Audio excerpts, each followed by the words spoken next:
Бензол туындыларының химиялық қасиеттері. Қараңыз, негізі бензол мен оның туындыларының арасындағы үлкен айырмашылық бар. Бұл олардың құрамына байланысты болып келеді. Өйткені бензолдың молекуласының ішіндегі көміртектердің бәрі бірдей симметриялы болып келеді. Иә, негізі бензолдың өзі фигурасы да өте симметричный болып келеді. Өйткені алты бұрыш все-таки ол симметриялы бірдей екі жақтан да қарасаңыз. Енді қараңыз, мындағы көміртектер бірдей позицияда тұр, өйткені әр көміртекте бір қос байланыс бар и жай байланыс бар, және бір сутекпен байланыс тұратын болады. Енді осы көміртектердің бәрі сутекпен байланысқандықтан олардың бәрі бірдей көміртек сияқты болып көрінеді. Ал бензол туындыларында, мысалға толуолда бұндай симметрия көрінбейді. Өйткені мындағы көміртекте біріншіден мында сутек тұрған жоқ, сол көміртек тұр. Енді ары қарай молекула уже симметриясын жоғалтып отыр. Уже прям. Өйткені мындағы CH3 бүкіл картинаны бұзып отыр деуге болады.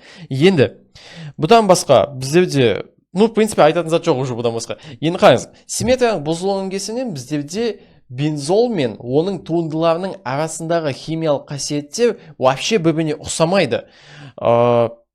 Алдыңғы сабақта бізде бензолдың қасиеттерін өтіп едік, жеке. Енді осы сабақта бензолдың туындыларын өтетін боламыз. Енді қараңыз, бензолдың туындыларының химиялық қасиеттері олардың орынбасарларына байланысты. Мысалға, егер бірдей галогендеу реакциясын жүргізетін болсақ, мысалға плюс бром, мында катализатор ретінде алюминий бром 3 болсын, мында да катализатор ретінде алюминий бром 3 болсын. Енді қараңыз, мында CH3-тің радикалы келесі келген бромды бағдарлайтын болады. Яғни, CH3 уже орнын алып алды. И келесі келетін орынбасарлар, мысалға галогендер, нитротоп, тағы да басқа бір қосылатындарды ол өзінің қалеген жеріне жіберетін болады. Өйткені ол бірінші болып келіп алды бензолдың молекуласына. Сөйтіп, ол орын таңдап алды өзіне. И басқаларға да орын көрсететін болады. Енді CH3 молекуласы ол орта орынға жылжытады. Орта орын дегеніміз бұл CH3-тен кейінгі бірінші иықтар еді, егер естеріңізде болса. Мынау орта орын деп аталады, осы жерлер.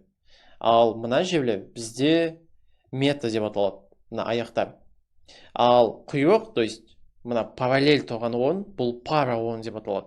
Енді қараңыз, CH3 бізде орта және пара деген орындарға жіберетін орынбасар болып келеді.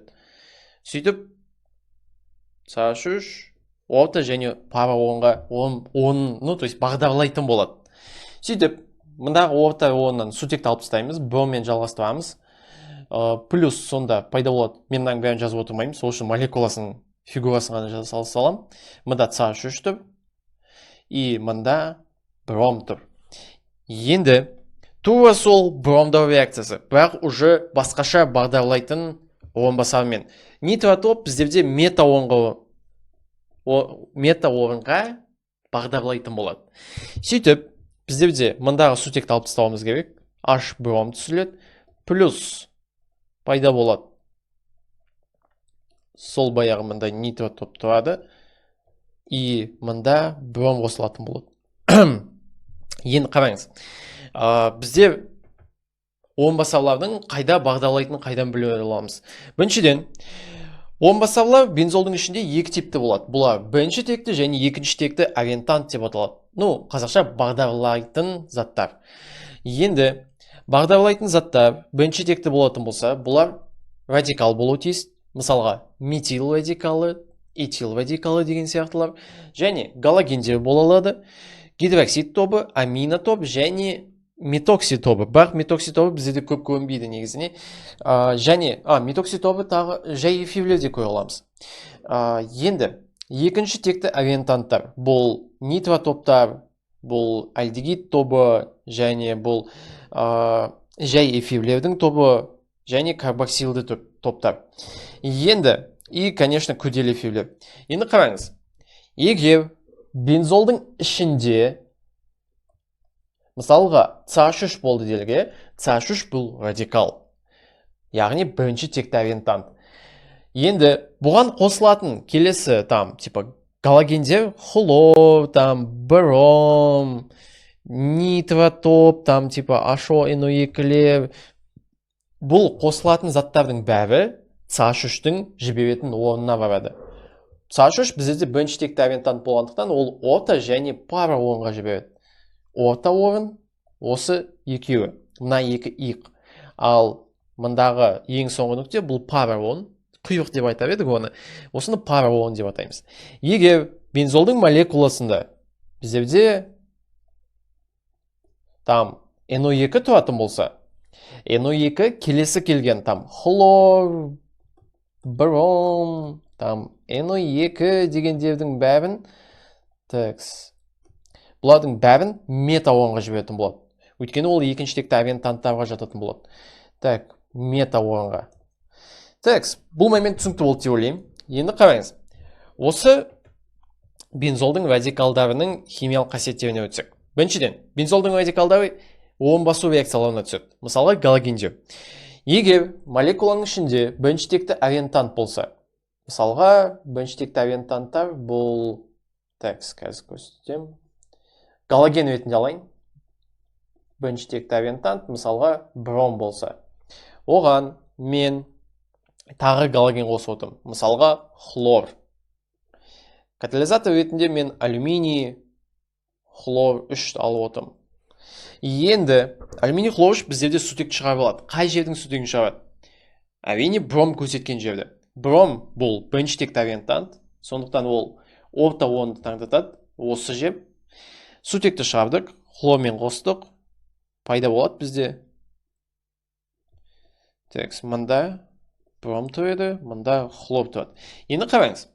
Ал егер мен екі хлордың молекуласын қоссамшы, значит, екінші орынға жіберу керек біз тағы. Екінші орта орын бұл мына жер. Мында екі кетеді.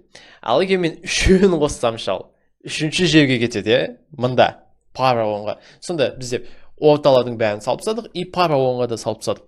Енді мында 3 деген керек, и болды сонымен. Тағы галогендеу. Екінші текті абентанттар бойынша. Мысалға менде молекуланың ішінде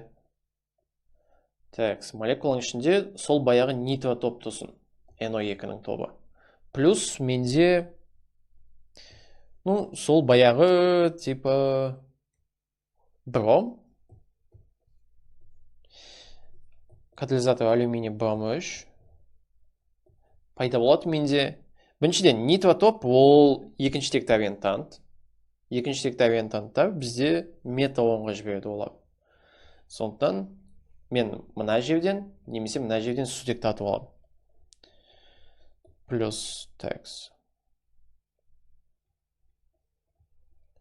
мұндағы NO2 тұра беретін болады.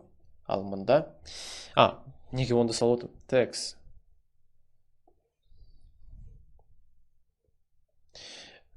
Мына жерге мен бромды қоса салам. Енді түсінікті шығар, мета-орын осы жер екен. Ал екі бром қосатын болсам, менде екінші бром мында кететін болады. Осы заттың атауын берсек. Біріншіден, нитротопты бірінші орын деп алам. 1, 2, 3, 4, 5, 3, 5, ди, бром, нитро, бензол. Ал жоғарырақ кетсек, мына жақтағы қосылысының атауын берсек, бромды бірінші орын деп ала салам. 3, 4, 5, 6. Хотя, зачем? Давайте бейте слэш. 1 бром, 2, 4, 6, 3 хлор, бензол. Все. Енді ары қарай. Нитрлеу реакциясы. Тура сол баяғы. Бірінші текті абентант алып аламыз. Бірінші текті абентантқа енді CH3-ті қояйық. Плюс нитротоп, бұл HONO2. Енді қараңыз. Бұл жерде. CH3 бұл бірінші текті абентант, орта және пара орындағы жібереді. Мына жерді таңдайық. HO, OH пен реакция түсіп, H2O түседі, плюс пайда болады бізде мында CH3, мында такс NO2 болады. Енді қараңыз, мен егер 2 молекуласын қоссамшы, сол кезде менде екінші отауынға кетеді. NO2-ге. И егер үшеуін қосатын болсам, менде пара онға кетеді. Енді қараңыз, мына қосылыс. Мынау 1, 2, 3, 4, 5, 6, Такс, 2, 4, 6, такс, 6, 3, нитро. Такс, басқа жоқ, толуол. Негізі мен просто мұнда неге басаппен жазып отырмын, өйткені қараңыз, мұндағы 2, 4, 3 нитро толуол бұл біздерде бәрімізге белгілі TNT қосылысы. Яғни жарылғыш материалдар. Көбінесе нитро топтар бұл жарылғыш топтар болып келеді. Ал 3 нитро толуол біздерде динамиттің молекуласы болып келеді. Енді оригинальный, по сути, 3 нитро толуол примерно осындай болған еді. TNT. Ал қазіргі көбінесе жарылғыш материалдарда кішкене басқаша жанғыш заттар қолданылады. Бірақ та ең бірінші жарылғыш қосылыстар осы 3 нитро толуолдың туындылары еді. Яғни осыған ұқсайтын молекулалар еді. Енді ары қарай нитрлеу екінші текті ориентанттар бойынша. Такс, кімді алуға болады? Мысалға менде мына зат болсашы молекуланың ішінде. COOH болсашы. Бұл біздерде карбон қышқылы деп аталады. Оны болашақта өтеміз жеке тақырып ретінде. Бірақ та қазір просто тизер ретінде көре саласыз. Бұл қосылыстың аты бензой қышқылы. Карбон қышқылдары бәрі соңында қышқыл деп аталып еді. Бұл бензол, бірақ оны бензол қышқылы десе бүтілі болады. Бензой қышқыл деп атау керек. Осыған нитро топ қоссақ. HO, NO2. Такс. OH кетіп қалады. COH біздерде екінші топтың ориентанты. Сонда мета-онға жібереді. Такс. H2 түзіледі. Плюс. Такс. Мында COH и мында NO2 болады. Такс. Егер 2 молекула қосатын болсақ, біздерде мында екінші жерге де NO2 кетеді. Санау 1, 2, 3, 4, 5. Сонда 3, 5 динитро бензой қышқылы болады.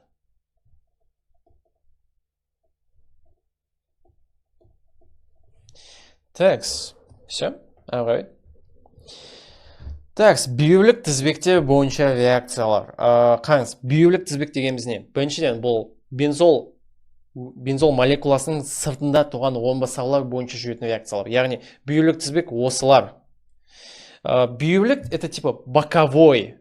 Основа бұл бензол, ал боковой мынау сыртта тұрған омбасаулар туралы. Енді қараңыз, егер галогендерді біздер бензолдың мынандай омбасаулары бар бензолға қосатын болсақ, мындағы бром ультрафиолеттің әсерінен бензолды таңдамайды да, ал сыртта тұрған мына омбасауларды таңдайтын болады. Сонда біздерде H-бром, мындағы бір сутекті алып тастау керек, CH2-ден или CH3-ден алу керек.